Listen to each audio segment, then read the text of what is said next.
Imagine a screaming child being pushed in a cart as a frazzled mom tries to grocery shop. She pulls out an iPad and hands it to her child, and a website called ABC Mouse comes up, and the child starts doing interactive learning, thus providing the mother some much needed peace. This child is a perfect example of how electronic devices can help children grow and develop while providing parents the ability to handle other tasks. My name's Crystal Andrews, and I'm a student at the University of Tennessee. I plan to show how electronic devices are making it easier for children to learn, causing kids to have increased attention spans, increasing children's physical activity, and increasing the child's level of happiness. Imagine seeing a child struggling to read and a parent not fully understanding how to help them learn to read. Electronics devices can assist with this. Kindergarten is mainly where children learn to read. However, in about 8% of these children, learning is hindered by specific language impairment and specific speech impairment. While most schools have an IEP liaison and getting your child tested and provided with services can take time that a child may not have without falling behind. Electronic devices can assist with this. In an article by Daisy Schmitz called Using Electronic Storybooks to Support Word Learning in Children with Severe Language Impairments in the Journal of Learning Disabilities, it describes how e-storybooks and similar websites are helping children overcome this issue while at home and outside of school with interactive learning lessons online. According to Hardwood, in the book, Crayons and iPads, Learning and Teaching of Young Children in the Digital World by Stage Publications, children also benefit in areas of math and writing when they have access to websites like ABC Mouse and Monster Math. These websites provide a fun way for children to learn with many different teaching styles and tools that parents may not know about. The animations and learning games draw kids in and make them feel like they are playing and not learning. Children learn best when they play, and electronic devices accomplish this, even with developmentally challenged children. Electronic devices are also a great way to help children focus and increase their attention spans. Attention deficit disorder and attention deficit hyperactive disorder, ADD, ADHD, are one of the most common neuropsychiatric disorders affecting children.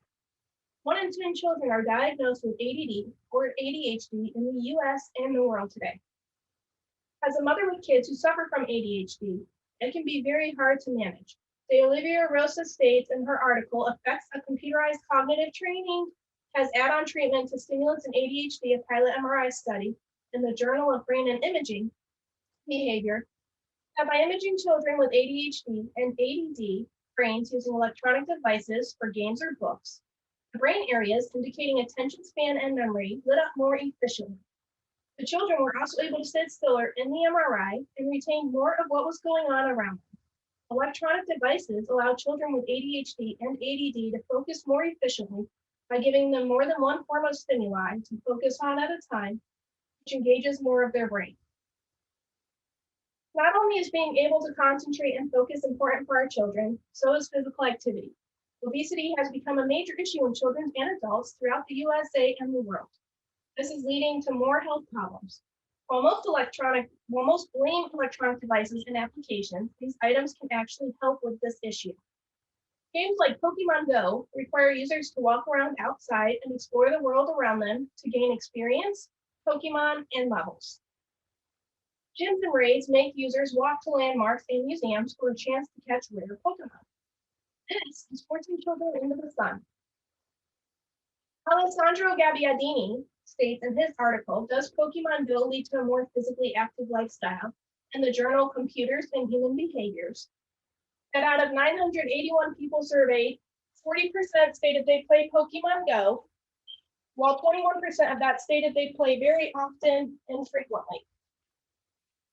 Applications like Fitbit also allow users to monitor the amount of steps, calories burned, and exercise their child get every day, just from walking around the house, school, or outside.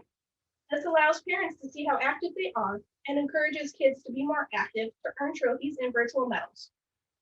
According to Curly Moses in her journal article, Validating Fitbit Zip, for monitoring physical activity of children in schools, a cross-sectional study, and BMC public health publication. While electronic devices have been attributed to being a major cause of obesity and inactivity, we now see how they can be used to help counteract this issue. Another issue that has been debated with electronic devices is it causing depression and anger in children. Electronic devices can actually improve children's sense of self and mood. Some children can find it hard to make friends or interact with other children. Online games like Fortnite and WoW allow these children to enter a virtual world where they can be anyone they want to be and make it easier to interact with others and develop friendships. Elizabeth Boyle adds in her article, Engagement in Digital Entertainment Games, a Systemic Review, in the Computers and Human Behavior Journal, that while gaming does have some negative effects like shifting priorities, the social gains children attained, like friends and companionship through dungeons or in-game contents, outweighed those cons. While issues like cyberbullying and negative comments can affect children's self-image and sense of self-worth, a study by Sarah Earger called Feel Good, Do Good Online, Spillover and Crossover Effects of Happiness on Adolescence's Online Pro-Social Behavior, and the Journal of Happiness Studies. She talks about how feeling good online can spill over into real life, and feeling good in real life spills over into children's online selves as well, suggesting that both can be positive if managed correctly. Electronic devices can help our children learn and retain information, even children with disabilities. While electronics can cause behavioral issues, they can also provide an increase of happiness and well-being in children. They can help children make friends and get a sense of worth from online communities. These devices also help children to focus and lessen symptoms of ADD and ADHD. Finally, electronic devices help children engage in physical activities by making them exercise to unlock prizes and rewards like trophies and Pokemon. They can also help time-stressed, overwhelmed parents teach their children easier and more effectively, help them get them outside, and help their children feel better. Electronic devices aren't going anywhere. If anything, they are becoming more prevalent. Instead of focusing on how negative these devices are, we should focus on how we can utilize them to provide a more enriching and productive life for ourselves and our children. Thank you for your time.